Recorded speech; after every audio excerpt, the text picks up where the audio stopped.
Part 4. The Life and Teachings of Jesus. Paper 120. The Bestowal of Michael on Urantia. Assigned by Gabriel to supervise the restatement of the life of Michael when on Urantia and in the likeness of mortal flesh, I, the Melchizedek Director of the Revelatory Commission entrusted with this task, am authorized to present this narrative of certain events which immediately preceded the Creator Son's arrival on Urantia to embark upon the terminal phase of his universe bestowal experience.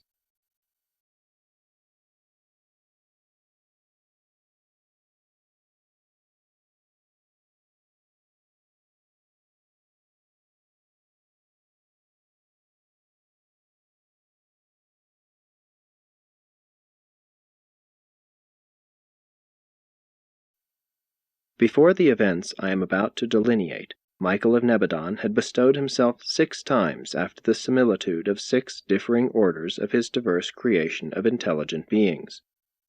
Then he prepared to descend upon Urantia in the likeness of mortal flesh, the lowest order of his intelligent will creatures, and, as such a human of the material realm, to execute the final act in the drama of the acquirement of universe sovereignty in accordance with the mandates of the divine paradise rulers of the universe of universes. In the course of each of these preceding bestowals, Michael not only acquired the finite experience of one group of his created beings, but he also acquired an essential experience in paradise cooperation which would, in and of itself, further contribute to constituting him the sovereign of his self-made universe. At any moment throughout all past local universe time, Michael could have asserted personal sovereignty as a Creator Son, and as a Creator Son could have ruled his universe after the manner of his own choosing. In such an event, Emmanuel and the associated Paradise Sons would have taken leave of the universe.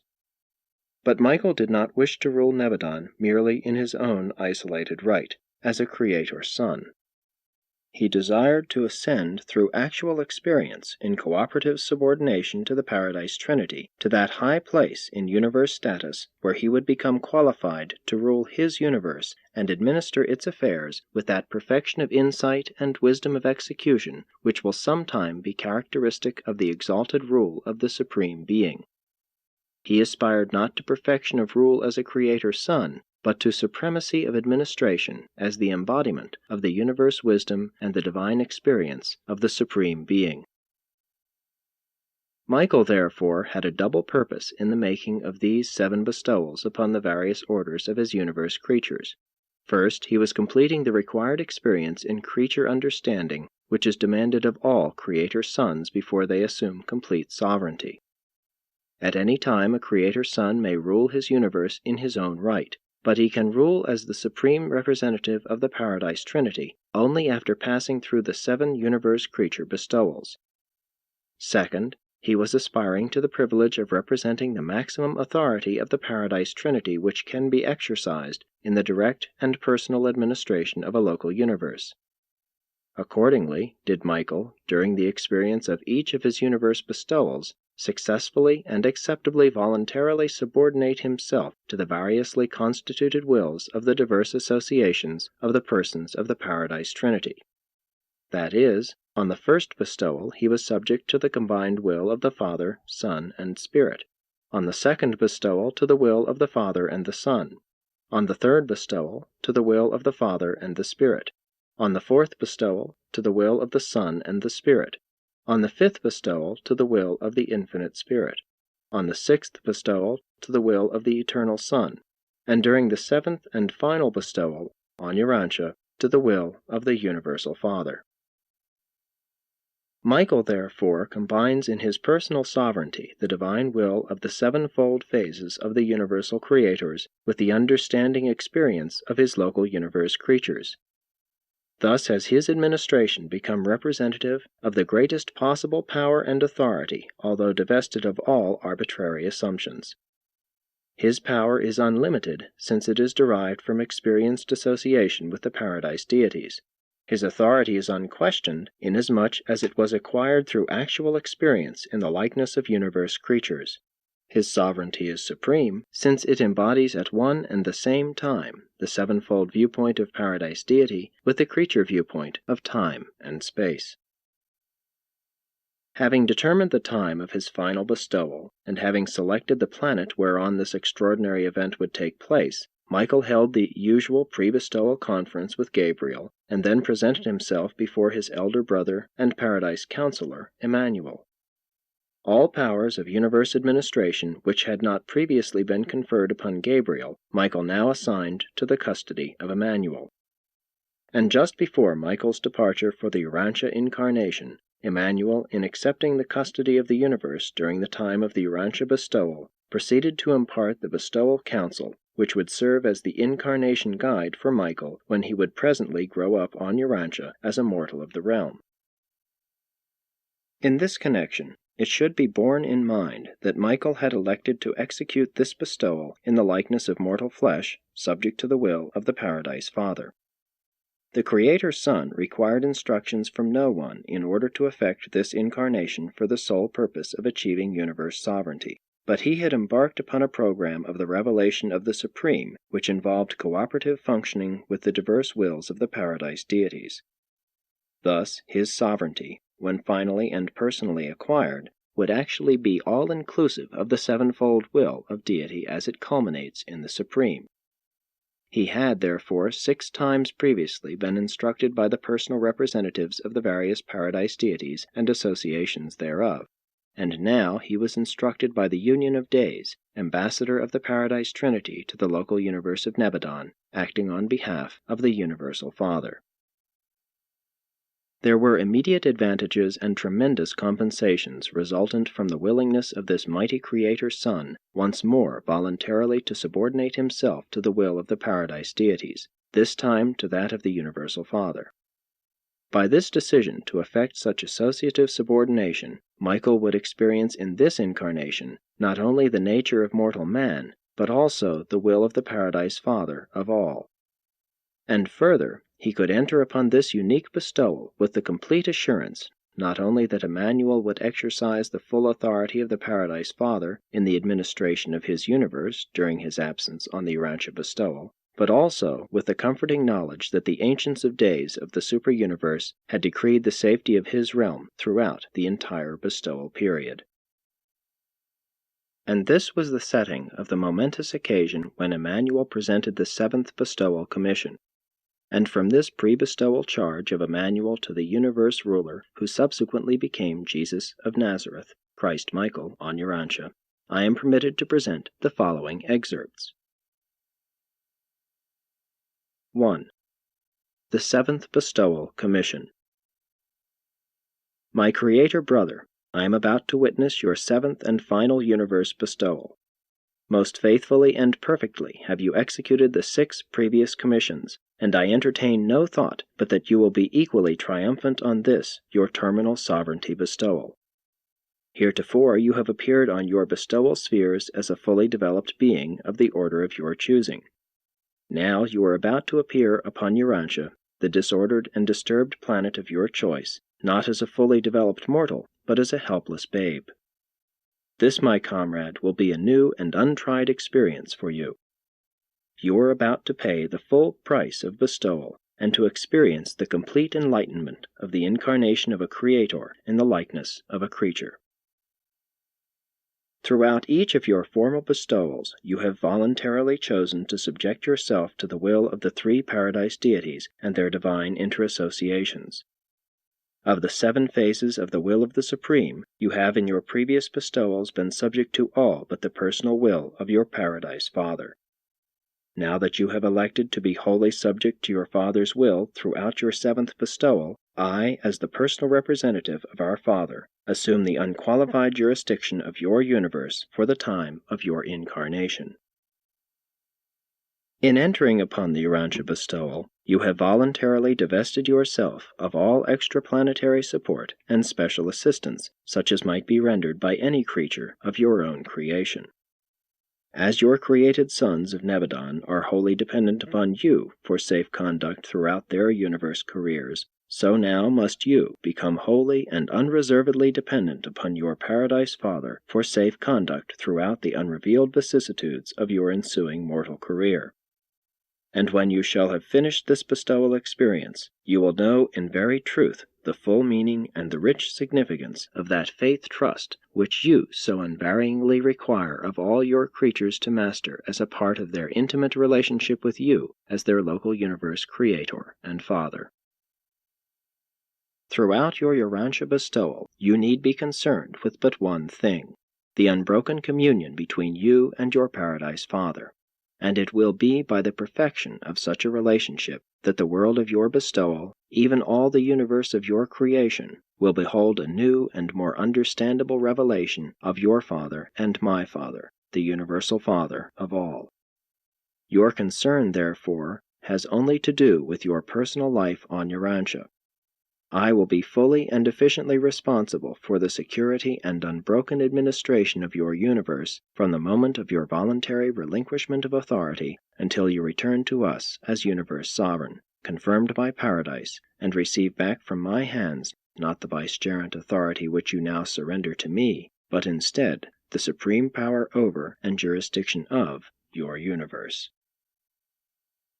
And now, that you may know with assurance that I am empowered to do all that I am now promising, knowing full well that I am the assurance of all Paradise for the faithful performance of my word, I announce to you that there has just been communicated to me a mandate of the Ancients of Days on Uversa which will prevent all spiritual jeopardy in Nebadon throughout the period of your voluntary bestowal. From the moment you surrender consciousness, upon the beginning of the mortal incarnation, until you return to us as the supreme and unconditional sovereign of this universe of your own creation and organization, nothing of serious import can happen in all Nebadon. In this interim of your incarnation, I hold the orders of the Ancients of Days, which unqualifiedly mandate the instantaneous and automatic extinction of any being guilty of rebellion or presuming to instigate insurrection in the universe of Nebadon while you are absent on this bestowal.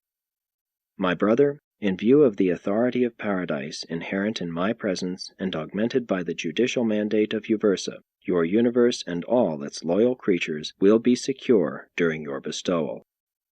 You may proceed upon your mission with but a single thought, the enhanced revelation of our Father to the intelligent beings of your universe. As in each of your previous bestowals, I would remind you that I am recipient of your universe jurisdiction as brother trustee. I exercise all authority and wield all power in your name. I function as would our Paradise Father and in accordance with your explicit request that I thus act in your stead. And such being the fact, all this delegated authority is yours again to exercise at any moment you may see fit to requisition its return. Your bestowal is, throughout, wholly voluntary. As a mortal incarnate in the realm, you are without celestial endowments, but all your relinquished power may be had at any time you may choose to reinvest yourself with universe authority. If you should choose to reinstate yourself in power and authority, remember, it will be wholly for personal reasons, since I am the living and supreme pledge whose presence and promise guarantee the safe administration of your universe in accordance with your Father's will. Rebellion, such as has 3 times occurred in Nebadon, cannot occur during your absence from Salvington on this bestowal. For the period of the Urantia bestowal, the Ancients of Days have decreed that rebellion in Nebadon shall be invested with the automatic seed of its own annihilation.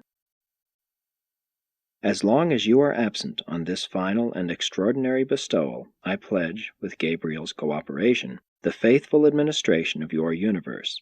And as I commission you to undertake this ministry of divine revelation and to undergo this experience of perfected human understanding, I act in behalf of my Father and your Father, and offer you the following counsel, which should guide you in the living of your earth life as you become progressively self-conscious regarding the divine mission of your continued sojourn in the flesh. 2. The bestowal limitations. 1. In accordance with the usages and in conformity with the technique of Sonarrington, in compliance with the mandates of the Eternal Son of Paradise, I have provided in every way for your immediate entrance upon this mortal bestowal, in harmony with the plans formulated by you and placed in my keeping by Gabriel. You will grow up on Urantia as a child of the realm, complete your human education, all the while subject to the will of your Paradise Father, live your life on Urantia as you have determined, terminate your planetary sojourn, and prepare for ascension to your Father to receive from him the supreme sovereignty of your universe. 2. Apart from your Earth mission and your universe revelation, but incidental to both, I counsel that you assume, after you are sufficiently self-conscious of your divine identity, the additional task of technically terminating the Lucifer rebellion in the system of Satania, and that you do all this as the Son of Man. Thus, as a mortal creature of the realm, in weakness made powerful by faith submission to the will of your Father, I suggest that you graciously achieve all that you have repeatedly declined arbitrarily to accomplish by power and might when you were so endowed at the time of the inception of this sinful and unjustified rebellion. I would regard it as a fitting climax of your mortal bestowal if you should return to us as the Son of Man, planetary prince of Urantia, as well as the Son of God, supreme sovereign of your universe. As a mortal man, the lowest type of intelligent creature in Nebadon, meet and adjudicate the blasphemous pretensions of Caligastia and Lucifer, and, in your assumed humble estate, forever end the shameful misrepresentations of these fallen children of light. Having steadfastly declined to discredit these rebels through the exercise of your creator prerogatives, now it would be fitting that you should, in the likeness of the lowest creatures of your creation, wrest dominion from the hands of these fallen sons, and so would your whole local universe in all fairness clearly and forever recognize the justice of your doing in the role of mortal flesh those things which mercy admonished you not to do by the power of arbitrary authority. And having thus by your bestowal established the possibility of the sovereignty of the Supreme in Nebadon, you will in effect have brought to a close the unadjudicated affairs of all preceding insurrections, notwithstanding the greater or lesser time lag involved in the realization of this achievement. By this act the pending dissensions of your universe will be in substance liquidated, and with the subsequent endowment of supreme authority over your universe, similar challenges to your authority can never recur in any part of your great personal creation. 3. When you have succeeded in terminating the Urantia secession, as you undoubtedly will, I counsel you to accept from Gabriel the conference of the title of Planetary Prince of Urantia, as the eternal recognition by your universe of your final bestowal experience, and that you further do any and all things consistent with the purport of your bestowal to atone for the sorrow and confusion brought upon Urantia by the Caligastia betrayal and the subsequent Adamic default. 4.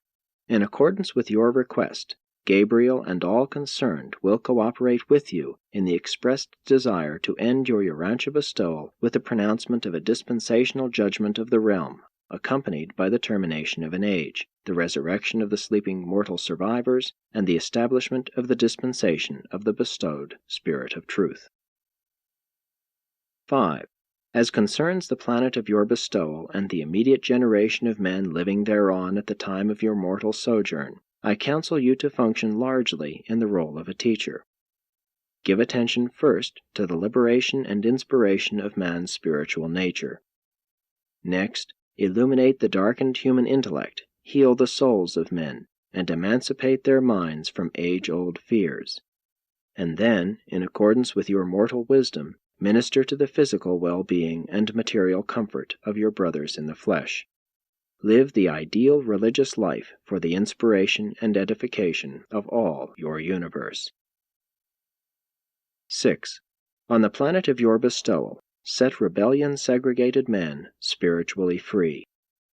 On Urantia, make a further contribution to the sovereignty of the Supreme, thus extending the establishment of this sovereignty throughout the broad domains of your personal creation.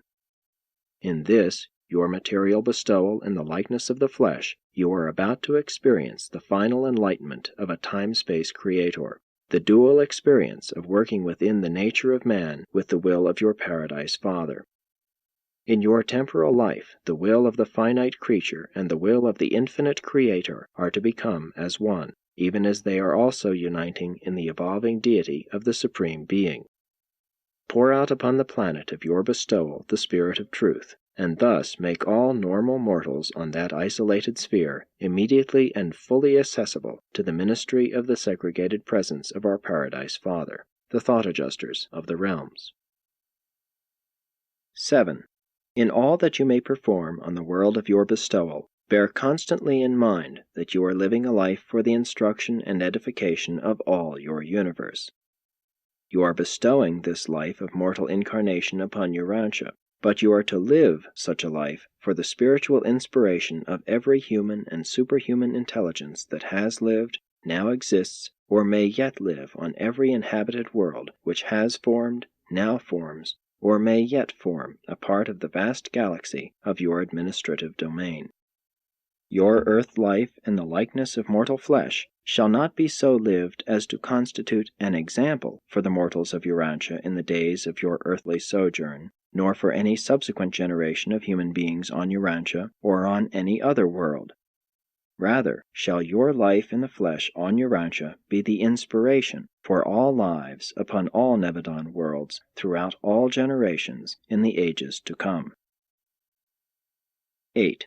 Your great mission to be realized and experienced in the mortal incarnation is embraced in your decision to live a life wholeheartedly motivated to do the will of your Paradise Father, thus to reveal God, your Father, in the flesh, and especially to the creatures of the flesh.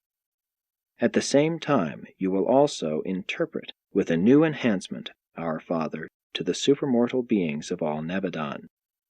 Equally with his ministry of new revelation and augmented interpretation of the Paradise Father to the human and the superhuman type of mind, you will also so function as to make a new revelation of man to God. Exhibit in your one short life in the flesh, as it has never before been seen in all Nebadon, the transcendent possibilities attainable by a God-knowing human during the short career of mortal existence, and make a new and illuminating interpretation of man and the vicissitudes of his planetary life to all the superhuman intelligences of all Nebadon and for all time. You are to go down to Urantia in the likeness of mortal flesh, and living as a man in your day and generation, you will so function as to show your entire universe the ideal of perfected technique in the supreme engagement of the affairs of your vast creation, the achievement of God seeking man and finding him, and the phenomenon of man seeking God and finding him, and doing all of this to mutual satisfaction, and doing it during one short lifetime in the flesh. 9. I caution you ever to bear in mind that, while in fact you are to become an ordinary human of the realm, in potential you will remain a Creator Son of the Paradise Father. Throughout this incarnation, although you will live and act as a Son of Man, the creative attributes of your personal divinity will follow you from Salvington to Urantia.